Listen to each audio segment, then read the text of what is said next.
പാലക്കാട് ചാലിശ്ശേരി നരിമടയിൽ വാടക വീട്ടിൽ മയക്കുമരുന്ന് വ്യാപാരം നടത്തിയ കേസിൽ മുഖ്യപ്രതി പിടിയിൽ. ഓഗസ്റ്റ് 16-നാണ് കേസിനാസ്പദമായ സംഭവമുണ്ടായത്. ചാലിശ്ശേരി നരിമട എന്ന സ്ഥലത്ത് വീട് വാടകയ്ക്കെടുത്ത് മയക്കുമരുന്ന് വ്യാപാരം നടക്കുന്നുണ്ടെന്ന വിവരത്തെ തുടർന്ന് ചാലിശ്ശേരി പോലീസും ഡാൻസ് ഓഫ് സംഘവും നടത്തിയ പരിശോധനയിലാണ് 70 ഗ്രാം MDMA-യും 3750 പാക്കറ്റ് നിരോധിത പുകയില ഉൽപ്പന്നങ്ങളും പിടികൂടിയത്. സംഭവത്തിൽ അന്ന് പരുതൂർ മുക്കിലപ്പീടിക സ്വദേശി ഷറഫുദ്ദീൻ, ചാലിശ്ശേരി സ്വദേശി നിയാസ് എന്നിവരെ പോലീസ് അറസ്റ്റ് ചെയ്തിരുന്നു. ഇവരിൽ നിന്നുമാണ് വീട് വാടകയ്ക്കെടുത്തതും മയക്കുമരുന്ന് വ്യാപാരത്തിന്റെ മുഖ്യ സൂത്രധാരനും തൃശൂർ വടക്കേക്കാട് സ്വദേശി ജാസിറാണെന്ന് മനസ്സിലായത്. വീട്ടിൽ വെച്ച് MDMA ചെറിയ പാക്കറ്റുകളിലാക്കി ആവശ്യക്കാർക്ക് എത്തിച്ചു നൽകി വിൽപ്പന നടത്തുകയായിരുന്നു ഇവരുടെ പണി. മുൻപ് ഒരു കേസിൽ ജാസിറിന്റെ ബാങ്ക് അക്കൗണ്ട് മരവിപ്പിക്കുകയും തുടർന്ന് ഇയാൾ അനിയൻ റസാലിയുടെ അക്കൗണ്ട് വഴിയാണ് ഇടപാടുകൾ നടത്തിയത്. ഇത് കണ്ടെത്തിയ പോലീസ്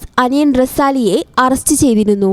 കൂട്ടാളികൾ പിടിയിലായതായി അറിഞ്ഞ ജാസിർ അന്നു മുതൽ ഒളിവിലായിരുന്നു. ഇയാൾ കോയമ്പത്തൂർ, ആനക്കട്ടി ഭാഗങ്ങളിലുണ്ടെന്ന വിവരം ലഭിച്ച പ്രകാരം അന്വേഷിച്ചെത്തിയ പോലീസ് ഉദ്യോഗസ്ഥരെ കണ്ട പ്രതി കാർ ഉപേക്ഷിച്ച് രക്ഷപ്പെടുകയായിരുന്നു. തുടർന്ന് നടത്തിയ അന്വേഷണത്തിലാണ് SI ശ്രീലാലിന്റെ നേതൃത്വത്തിലുള്ള സംഘം വയനാട് സുൽത്താൻ ബത്തേരിയിലെത്തി സുൽത്താൻ ബത്തേരി പോലീസിന്റെ സഹായത്തോടെ ജാസിറിനെ പിടികൂടിയത്. ഉന്നത പോലീസ് ഉദ്യോഗസ്ഥരുടെ നിർദ്ദേശപ്രകാരം ചാലിശ്ശേരി ISHO M മഹേന്ദ്രസിംഹന്റെ നേതൃത്വത്തിൽ ചാലിശ്ശേരി SI ശ്രീലാൽ, ASI റഷീദ്, സ്ക്വാഡംഗങ്ങളായ SCPOമാരായ നൌഷാദ് ഖാൻ, സജിത്ത്, സഞ്ജിത്ത്, കമ എന്നിവരടങ്ങുന്ന സംഘമാണ് പ്രതിയെ പിടികൂടിയത്. ജാസിറിനെ കോടതിയിൽ ഹാജരാക്കി റിമാൻഡ് ചെയ്തു. സംഭവത്തിൽ കൂടുതൽ പ്രതികൾ ഉൾപ്പെട്ടിട്ടുണ്ടോയെന്ന് പോലീസ് അന്വേഷിച്ചു വരികയാണ്.